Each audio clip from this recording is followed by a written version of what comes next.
Hey everybody, I'm posting this video about attic insulation stops.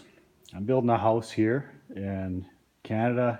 It's in the north. We need lots of attic insulation. Blow-in insulation is the stuff that's usually used. And if you want to blow in your attic insulation, you need insulation stops to stop the insulation from going into your eave area, as I'm sure a lot of you have already found and know about. So this is what an attic insulation stop looks like. This is 24 by 24.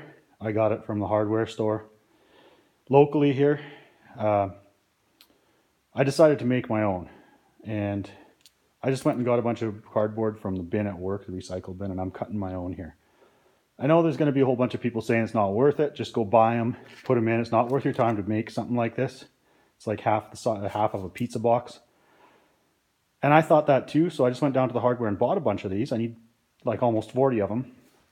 And then I got the bill, and they're $3.80 each. Almost $4 each, and that's with a discount.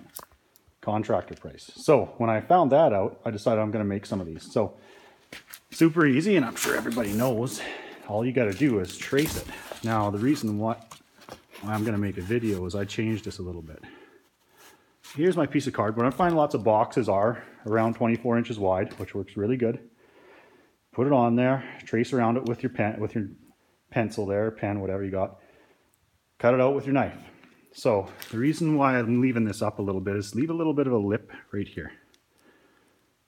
About an inch, inch and a half. Mark your cutouts and mark where your bends are, where you're gonna make your folds in it. So you'll end up with this. This is my outline. And if your piece of cardboard you're cutting out's longer, that's fine, because these can be 24 by 24, they can be 24 by 48. If you get the longer ones, they just go higher up into your eave, and then you can blow in more insulation. So that's where you start out. So this is the $3 one, $4 one from the hardware store. Here's one. This is what you're going to end up with. This is one I made. See, it's longer. It's bent already. But I left this lip on the bottom. That's that part that I said is a couple, inch and a half extra there. I'll show you what I'm doing with that. I think it's an improvement. I got one installed over here. So there's one installed. That's what it looks like. I got one on the ladder to show you though. Okay, you just staple them in between the joists like this. I've always seen lots of videos on how to install them. This is the lip that I put in. That's that bottom fold that's an extra inch and a half of material. That's so you can just staple it right down here, and there's no way that's ever going to blow out. Nothing's going to get past that. Because if you install the other ones from the hardware store, there's a bit of a gap there. You might get a bit of blow in going past that, and you got to make sure the most important part of these is that it goes to the edge of that outside wall into the soffit, but not too far, or else insulation will blow underneath it. There goes my stapler. Anyway, let's look around the outside, and you'll see this one even hangs a little bit past. That's fine, because now my blow-in insulation is going to go all the way to the outside of the wall. And then at the top, just make sure you got your couple inch space up there so that air can come up.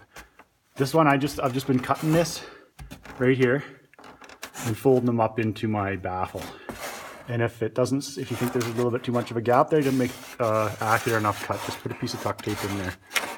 Tape it in, or staple it. I found that just fold that up and staple it works just as good. The reason, and then if I didn't have these, I got these baffles for free, so I'm putting baffles in as well as the stops. I know there's videos saying you can cut the baffles, but I don't want to do that because you lose length off the baffle.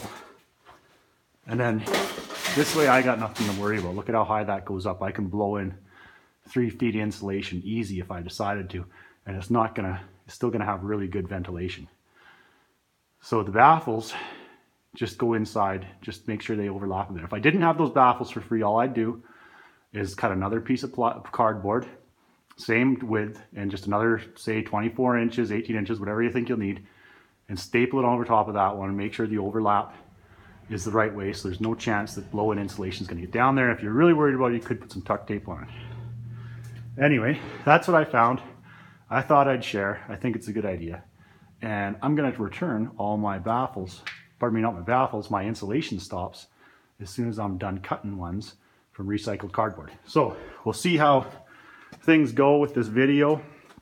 If get lots of interest and people like it, maybe I'll make a couple more. I think I'll make one about my electrical inspection, some of the things the inspector noticed that I think that would help some people out if you're building a house here in BC, Canada. Okay, well, give me a like if this video helped you, and I'm looking forward to your comments.